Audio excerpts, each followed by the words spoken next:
Hello, hello, bonjour l'Afrique, bonjour le monde et bienvenue à cette autre séquence consacrée aux minutes de Ndedi. Aujourd'hui, j'aimerais vous entretenir dans une situation qui est très intéressante, mais qui, ma foi, est inquiétante. Vous vous souvenez justement de la sortie de l'ancien général Lecointre, qui a laissé entendre qu'effectivement, il fait appel aux autres pays de l'OTAN, de l'Europe, pour penser à recoloniser le continent africain. C'est vrai que certaines personnes ont pris cette déclaration comme étant peut-être un feu de paille ou alors tout simplement un amusement. Mais par contre, il y a le capitaine Ibrahim Traoré du Burkina Faso, lui qui n'est pas passé par 4 chemins pour prendre cette phrase avec les 2 mains. Et d'ailleurs, il a commencé à se préparer avec ses troupes, car il s'attend pas seulement à une petite guerre, mais alors à une grande guerre. Et dans sa sortie récente, il appelle justement les autres chefs d'État, en l'occurrence ses frères de juste à côté, Niger et Mali, à être prêts, parce qu'en fait, cette sortie n'était pas faite de façon anodine. C'est une façon de communiquer. Et cette guerre se fera, j'en suis convaincue, avec bien évidemment l'apport de certains laquais. Oui, malheureusement, nous avons des chefs d'État qui sont encore des laquais. Comment est-ce que vous pouvez comprendre que les États-Unis sont chassés du Niger? Ils cherchent à trouver refuge du côté du Tchad, ça ne passe pas. Parce qu'effectivement, il y a une guerre de titans. Il y a la France qui a sa base militaire au Niger. Non.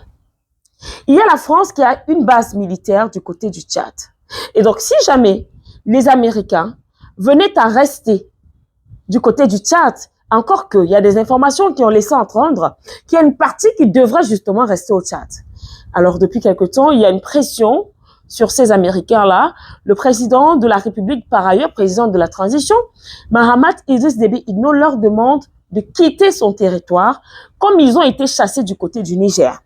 Du coup, ça crée une situation sans issue pour les États-Unis d'Amérique qui se retrouvent comme cela dans une impasse.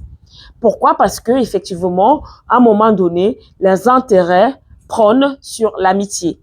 Les intérêts prônent très souvent sur des plans machiavéliques lorsque il y a un ennemi à abattre qui n'est autre que le continent africain. Aujourd'hui, des sources dignes de foi font savoir que la France fait pression aux jeunes caca de faire partir les États-Unis parce qu'en fait, une cohabitation des forces sécuritaires, France, États-Unis, ça ne va pas donner, ça va accoucher, je sais pas moi, peut-être une souris hyper moche. Et donc, ma question, comment comprendre effectivement que nous avons encore des chefs d'État qui sont prêts à accueillir, je vous dis bien, à accueillir les États-Unis?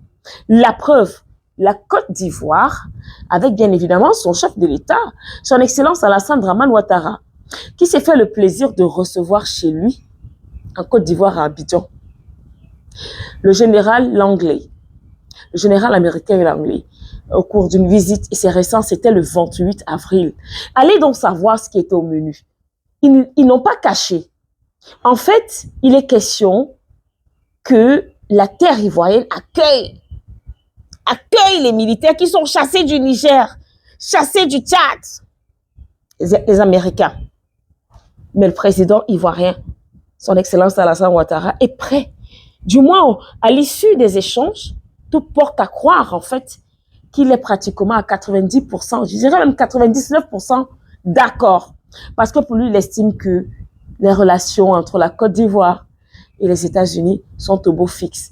Alors, il ne faut pas laisser un ami qui est en villégiature. Il ne faut pas laisser un ami qui est en difficulté. Le président accepte cela. Ça veut dire tout simplement que les accusations portées contre lui par le capitaine Ibrahim Traoré sont avérées. Encore qu'il, lui, n'accusait pas. Il disait, parce qu'il est persuadé, il est sûr de ces informations, que la Côte d'Ivoire sert de base arrière du terrorisme qui se vit dans la sous-région sahélienne, en l'occurrence du côté du Burkina Faso. Quand ces militaires américains vont arriver, savez-vous ce que les Américains ont fait en République centrafricaine? Savez-vous ce qu'ils continuent d'ailleurs à faire en République centrafricaine, ces Américains? Soldats ou pas, ou encore pasteurs, ils violent des jeunes filles. Ils pillent. Ils participent justement à des actes terroristes. C'est ce que les Américains font en République centrafricaine.